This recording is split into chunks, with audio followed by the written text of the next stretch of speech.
At about the age of 7, I discovered that I really wanted to be an actor but kept it quiet because it was a very fantastical goal. At the time, I didn't think. It wasn't serious. At 7, I would think not. And I knew there was... You are listening to the Why Smart Women podcast, the podcast that helps smart women work out why we repeatedly make the wrong decisions and how to make better ones. From relationships, career choices, finances, to faux fur jackets and kale smoothies. Every moment of every day, we're making decisions. Let's make them good ones. I'm your host, Annie McCubbin, and as a woman of a certain age, I've made my own share of really bad decisions. Not my husband. I don't mean him, though. I did go through some shockers to find him. And I wish this podcast had been around to save me from myself. This podcast will give you insights into the working of your own brain, which will blow your mind. I acknowledge the traditional owners of the land on which I'm recording, and you are listening on this day. Well, Always hello, was, smart women, and always will welcome be back to the Why Aboriginal Smart Women land. podcast. This week, I am in Barrel with my two very good, long-standing old friends. Not old as in old, but old as in known them for a long time. Lucinda Armour and Deborah Galanos. And we have popped into a bar to have a little chat about the process of acting and why we all, at some time in the distant past, decided to be actors. Hello, Deborah. Hello, Annie. Hello, Lucinda. Hello, Annie. Hello, Deborah. Oh, hello, Lucinda. Hello, both of you. So, I guess the question is, how did we all wash up on the acting shore, and how's it gone for us over the last, I don't know, 30 years or so? Plus. How long? How long has it been? Over 30 years, Oh, nearly way probably more. 40 I was something. 12. You were 12 when you began to act? I was 12 when I did my first Australian Theatre for Young People class. Oh Wow. my Yes, God. Hugo Weaving was in that group. Stop it. Yeah, and this was at the old NIDA buildings, for anyone who might remember when NIDA was on the University of New South Wales campus. Okay, so Sheds. for our overseas listeners, NIDA is Australia's National Institute of Dramatic Art. There is NIDA in New South Wales, and there is WAPA, which is the Western Australian Performing Arts in Western Australia.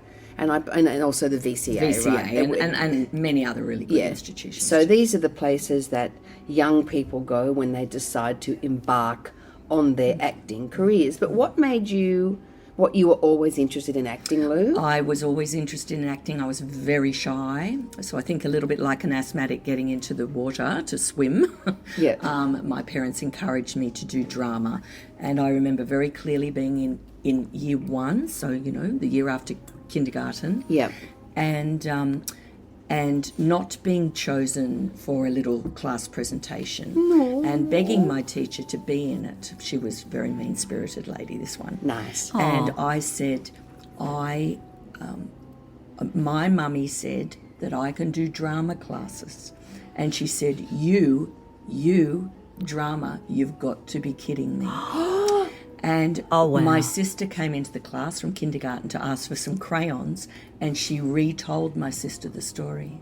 She said, can you believe what your sister said? What? Yes, I remember that. So, but there was no drama classes for children in Sydney at the time. There was only elocution. That's right. And I did elocution as Yes, well. so did and I. Trinity style. Me too. Poems and Yes. narration. I forgot Yes. about that. Yes, and so you could do that. I did a little bit of that.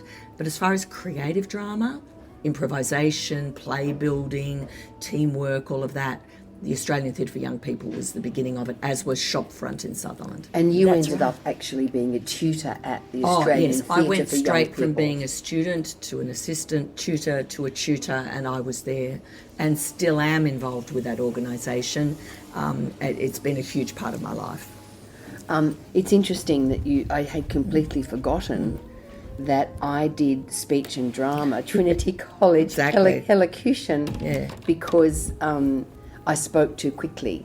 Ah, yes, that's And right. We were all meant to speak, have Slowly. very lovely voices. And had good articulation. Yes, exactly. And my mother packed me off to Miss Blowen in Balgala. Yes. Miss Blowen, and I spent years, and I did all the exams. Yes, you did. And I did a Stedfords where I stood up going, how now? You know, And as you know, Deb and I both sort of adjudicated a Stedfords. So what about you, Deb? How did you start? I did the same thing. I started at about the age of 7. I discovered that I really wanted to be an actor, but kept it quiet because it was a very fantastical goal. You know, it wasn't something that you verbalised. At the time, I didn't think it wasn't serious. But my At 7, aunts, I would think not. About 7. And I knew there was something poo-poo about it. So I had aunts that were speech and drama teachers, and that's exactly what I did. I did speech and drama and elocution lessons, and I went through all the grades. I've got all my diplomas right through to Me too. the fellowship, and I taught as well, and I've adjudicated like Lucinda has, and I did that all the way through school, and then started I joined a small agency that had extras. What do you mean by an agency? A Just small for listeners, acting 'cause agency. people are unfamiliar with the industry. A small acting agency that had, sent people off to be extras on films. And what does an and extra TV do on series. a film? They're sort of people in the background, and they don't have any dialogue, or occasionally I'd have a line or a word or something. And I did that for a little while, And for how a old year. were you then? I would have been 18, 19. And did you do that? Did you No, join well, an I agency? did that through the ATYP. We had a lot of amazing directors who were very involved in our work, Gillian Armstrong and so on. So they would often bring in students from the ATYP just to be extras.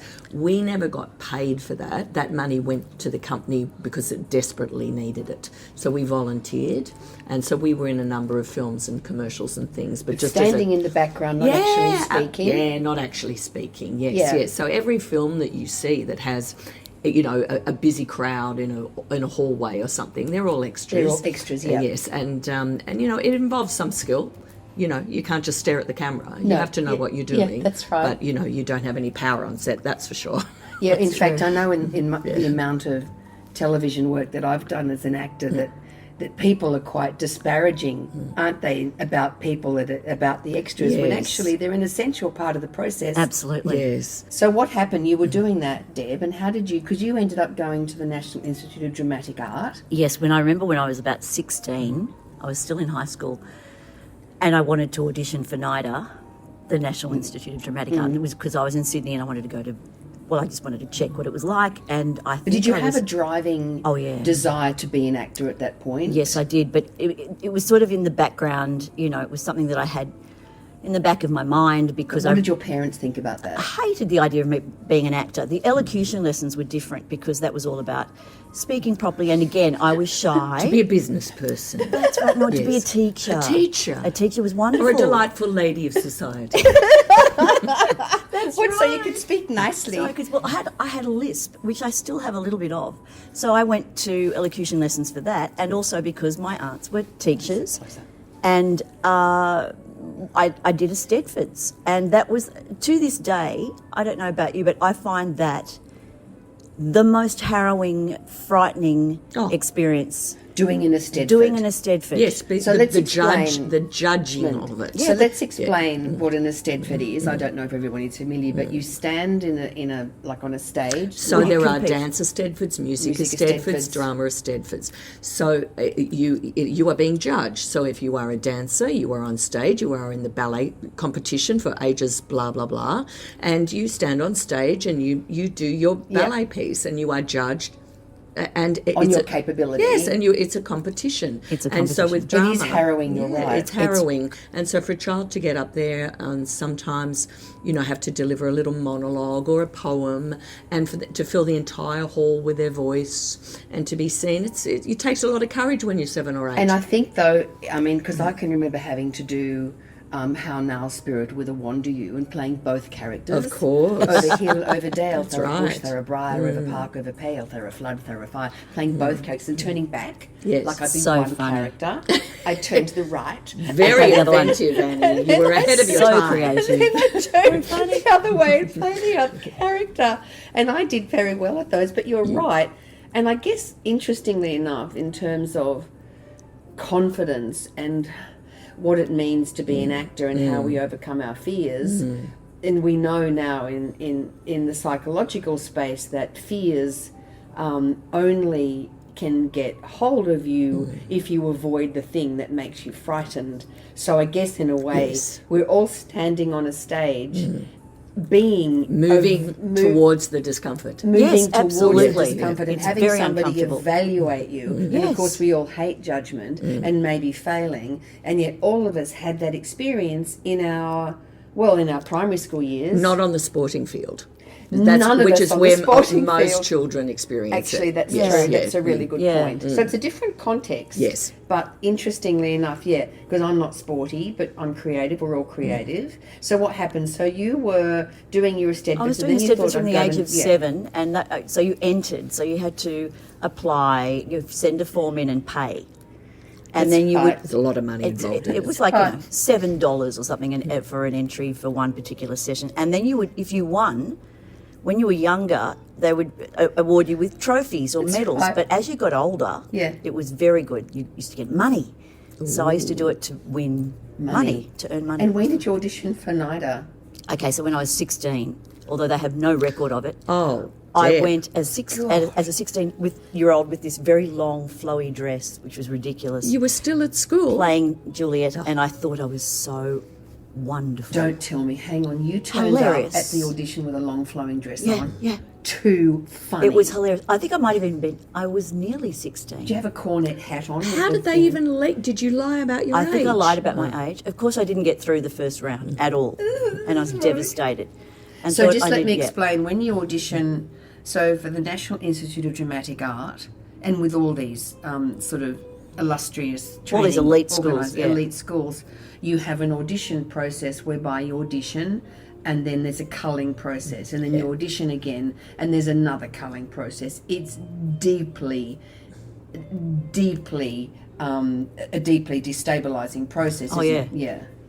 You have to be very resilient. Very. Yeah, that's the beginning of the resilience that you build up as an actor over your career. And then which what you happened? need. You didn't get in I because you didn't were get like in, 12. and I looked through the records when I actually got there as a student later on.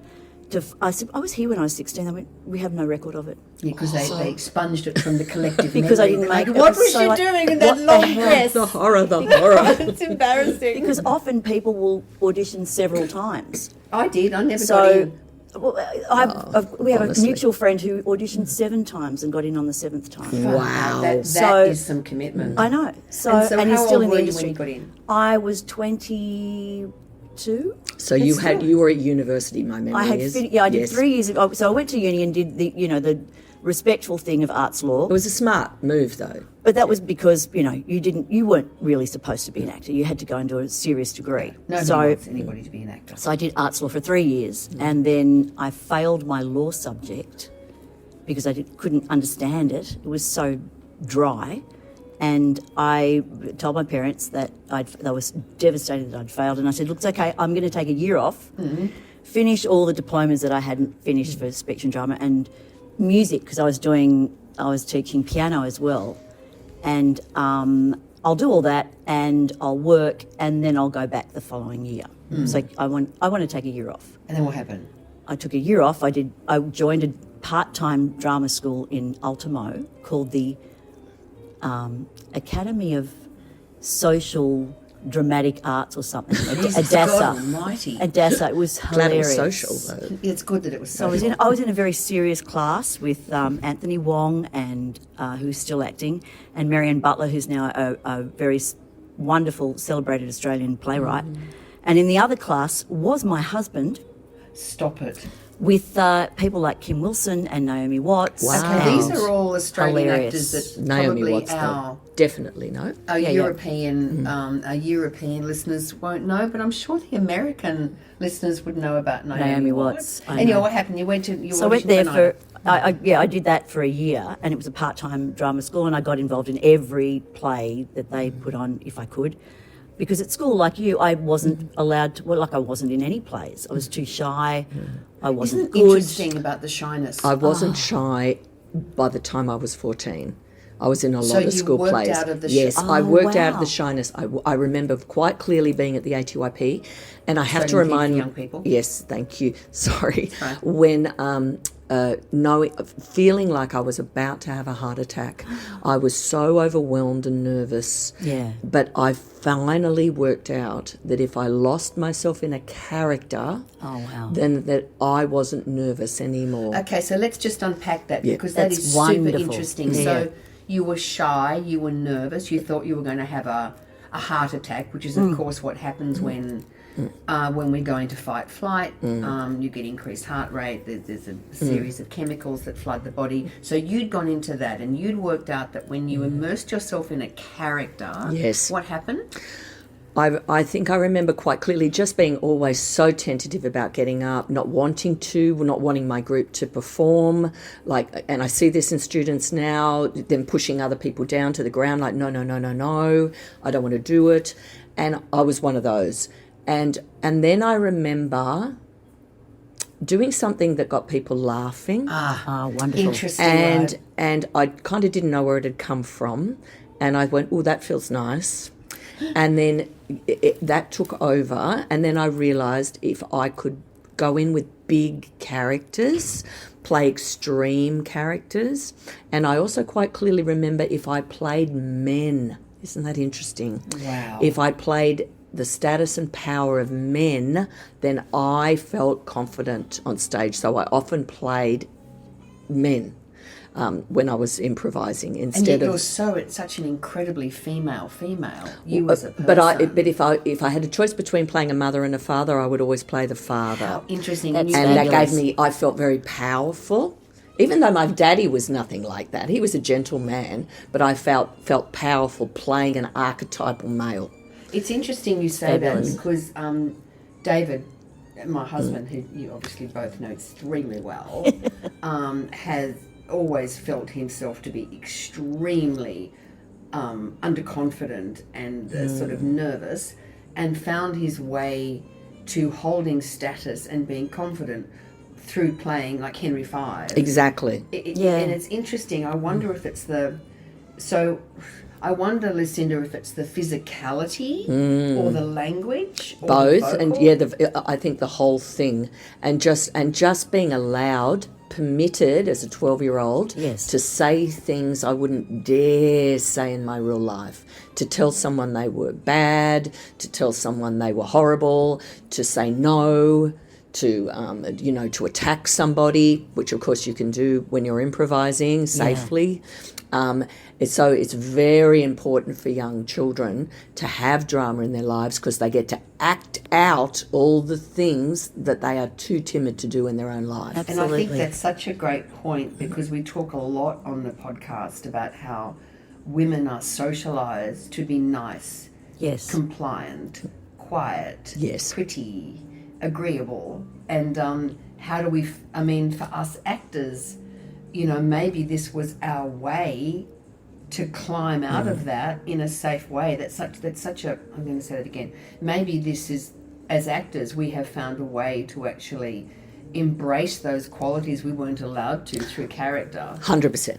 And what about you, Deb? So you got into NIDA at 22. I remember feeling a very similar thing that Lucinda was saying about getting into a character in somebody else's words, someone else's script, that the responsibility wasn't necessarily on me because I was speaking somebody else's words. And so that gave me the license to fly almost, and that feeling of just being bigger than I am on a stage, that was an extraordinarily addictive feeling. It is addictive. And the power you feel in that moment. Yes. But it's genuine power. It's not. Yeah. It's not a gloating power. It's No. not What do anything. What do you mean? Can you unpack that? What do you mean? It's a genuine power in that you feel just lifted. The audience has lifted you.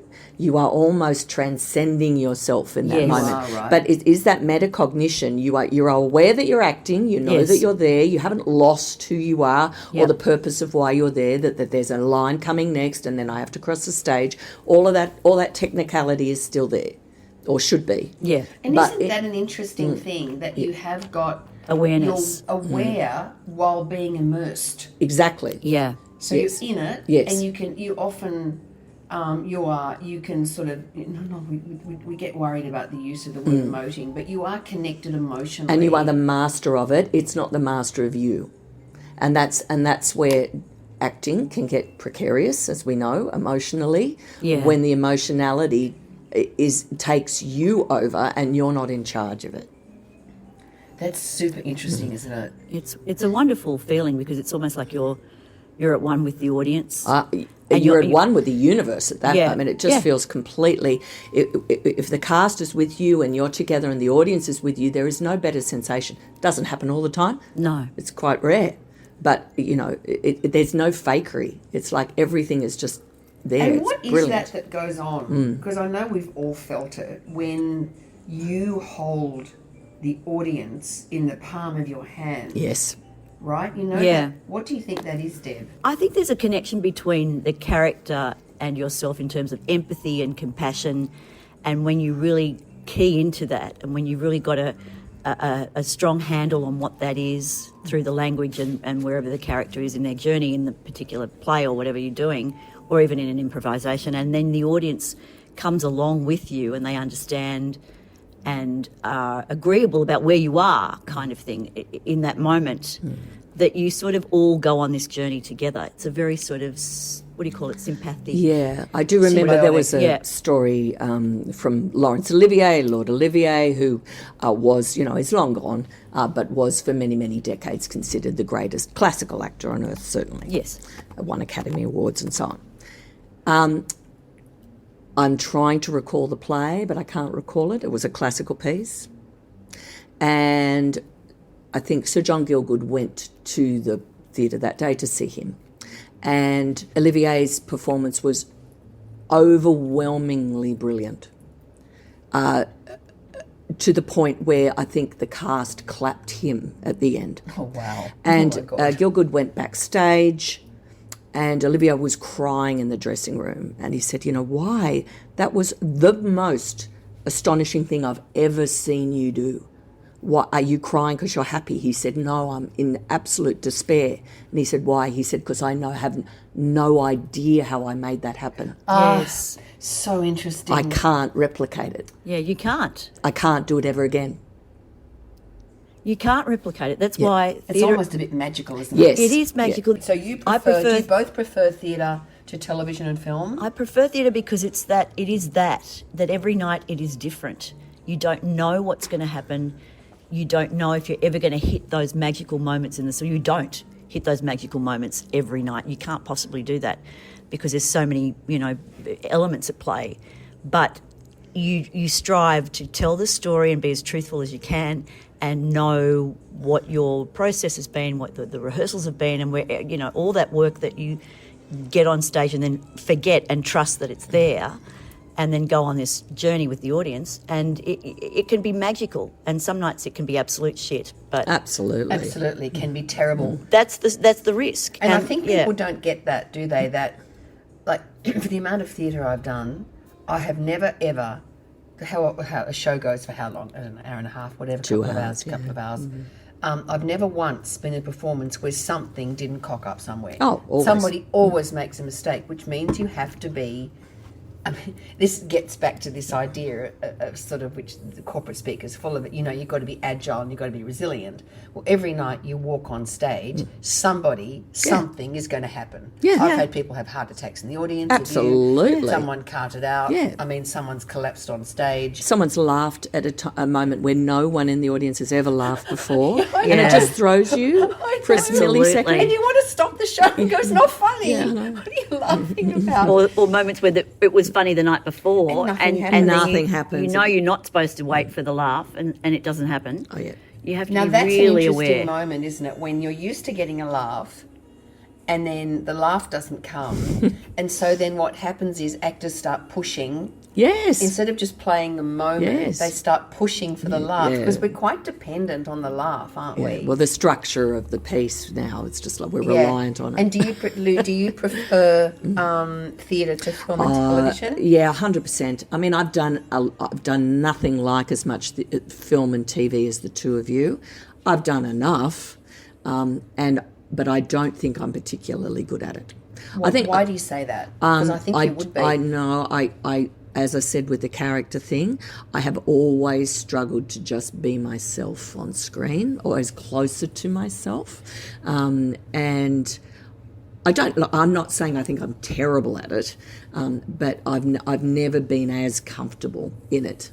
In the medium? No. And what do you mean you struggle to be yourself? Well, I just think with the camera so close and the nature of it, you need to be, even with the greatest character actors, even with Meryl Streep and Tilda Swinton and, Daniel Day-Lewis, even with the greatest character actors there are out there, they have a stillness on screen that I struggle with. There's too much going on in my face. And I would agree. I'm the same because actually, all of us, I think, are highly expressive in our faces. There's that jazz music starting up again. I know, right? Yeah. I think we are very expressive in the face, and of course, the television film medium, it just has to be Tiny. It has to be tiny, and it is difficult. Can I tell the quickest little story? Please do. A friend of mine played a juror in Evil Angels, the Meryl Streep, Sam Neill film, which I think was also called Cry in the Dark overseas. In the US. And he had been a theatre actor, had really done nearly nothing. Yeah. And in terms of film. all his film friends said, just do nothing, do nothing, do nothing, do nothing, do nothing when the camera goes across your face. Yeah. So he was sitting there doing nothing, going do nothing, do nothing, do nothing. And Fred Shepsey walked up to him and said, "Darling, is that the director? Yeah, yes. You're doing really, really well, but I just need to give you a note.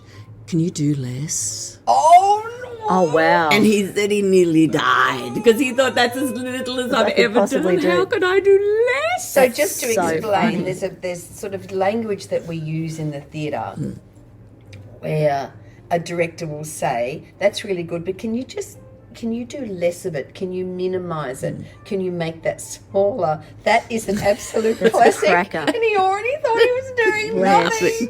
I know, because your So face funny. it's such a technique, isn't I know, it? To yes, just be not- still. To just be still, but Yeah. still be connected. What do you reckon, But I Deb? still think that theatre actors make the best film actors. Do you reckon? But theatre trained actors. Sure, I agree. Because they understand the basics, they learnt from the foundations. If And you've what been do you trained think properly. the basics are?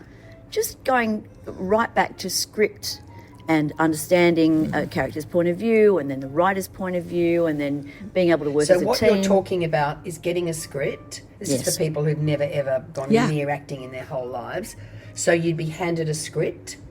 Or and a play, I think, yeah. a play. And I think what people think is then you start saying things, or people that know nothing about it would think we get a script and then we begin to act it out and trying to sound like what we think the character sounds like, which is not right. What we have to work out as actors is what is the intention, correct? Yes. Of Absolutely. the character. Exactly. Yeah. And what are they trying, is that right? And what action they are trying to have on the person and so they are what do you with. mean by that? By that I mean, instead of thinking, oh, my character is sad in this moment, I will play them as being sad. So a general wash of sadness. Yes. When we know as actors that sadness can be frustration, anger, disappointment, contempt, a whole pile of things dragged into one.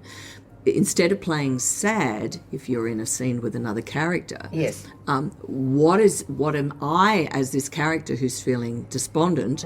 What impact am I trying to have on the other person? So if you're playing a scene with me, instead of just playing sad and looking sad, you might think, what are you trying to do to me? Yes. The So other if you and I character? were playing a couple who were breaking up. Yeah.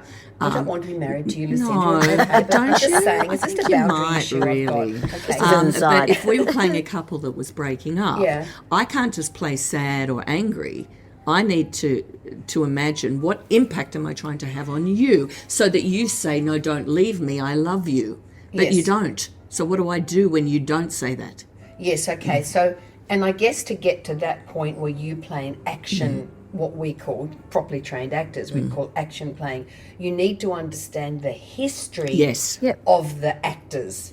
right? Yes. Of the character. The character. Not the actors. Yes, I'm going to say it yeah. again. Who you need they to are, understand yeah. the history Everything. of the character. Yes. So how long have we been Yes, married? yes. What happened? Why? What's the When? obstacle to our Yes. happiness? All the whole Yes. thing. And that is the difference between trained actors. We analyse a script. We Yes. analyse a play. Break it down.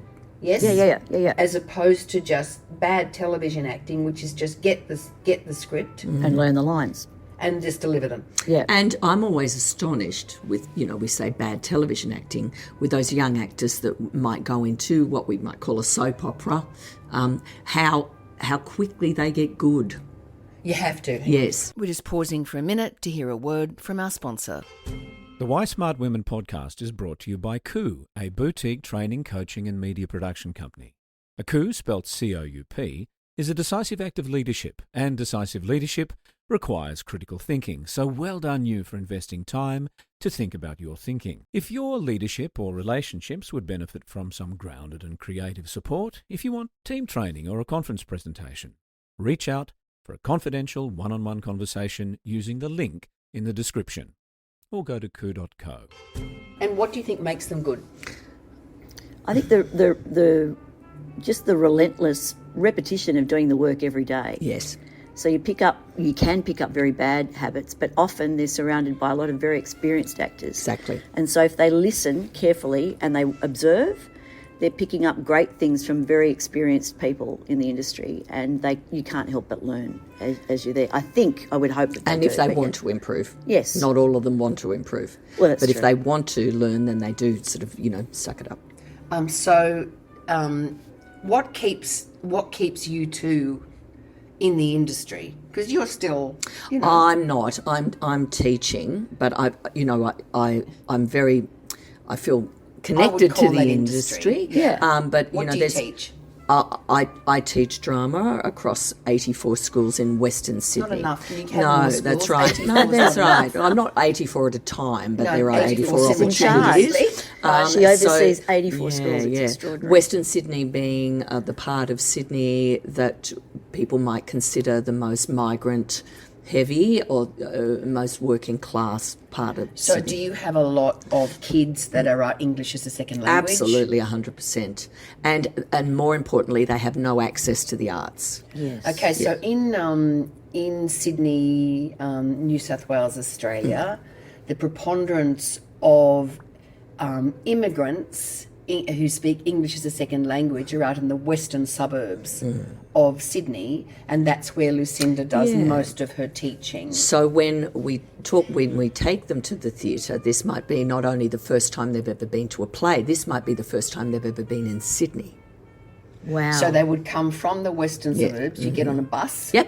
a Come train, into yeah. the opera house Yep, or a up, theatre. Yep, may not have ever seen it. To the point where we've had students say, am I still in Australia?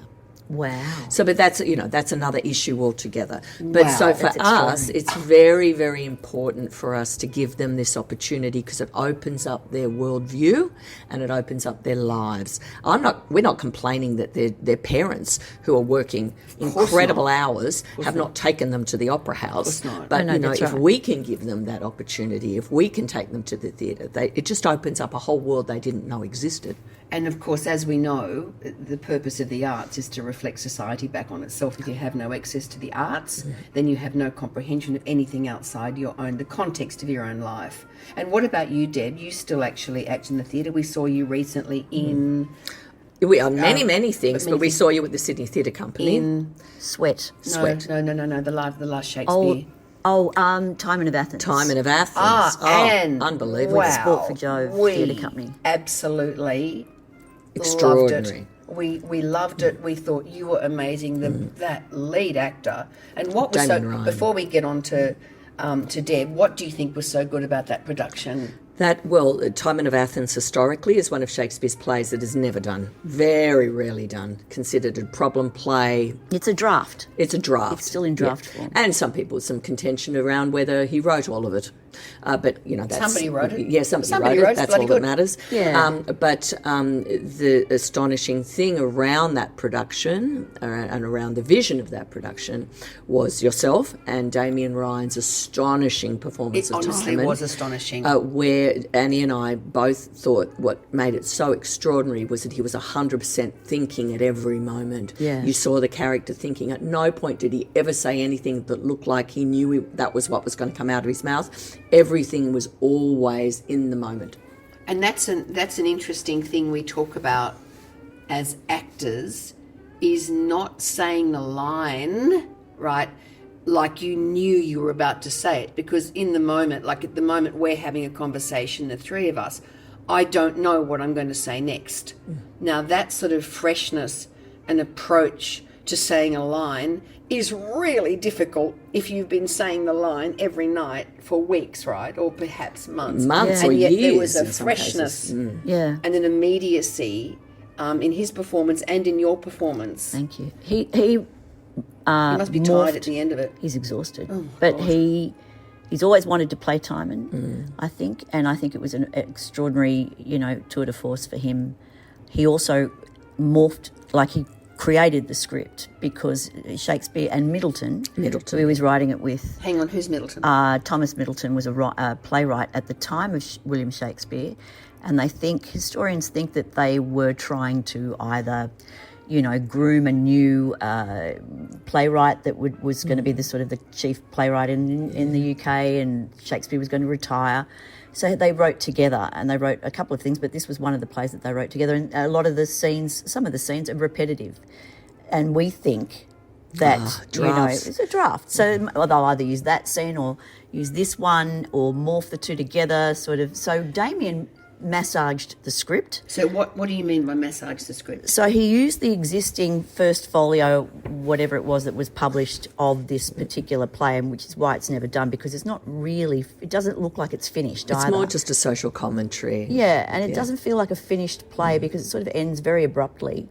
And these sort of scenes in between, in the middle of the play, that are sort of repetitive and don't make a lot of sense. And you can clearly see Middleton's style of writing, which is a little bit more, just not as exquisite as the Shakespearean text that we're familiar with, the good stuff, like the Hamlets and everything else. For the listeners, mostly if you think about Shakespeare, you think about, Hamlet or King Lear, Romeo and Juliet. Macbeth, those sort of plays. No, I don't think we really think about Timon of Athens as not at all. And he never, it was never performed in his lifetime. No.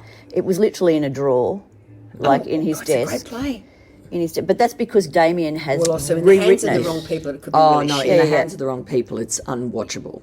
Okay, so that's that's a testimony to what they managed. And I know that the Royal Shakespeare Company in London have done a version of it, and they're doing another version of it. But not as good as you guys. I don't know. I'd love to see this. I reckon what you guys did is probably unmatchable. I mean, he really did rewrite the ending to a great extent, where it's almost a different kind of play, but he wrote it with social comment in mind. Yeah.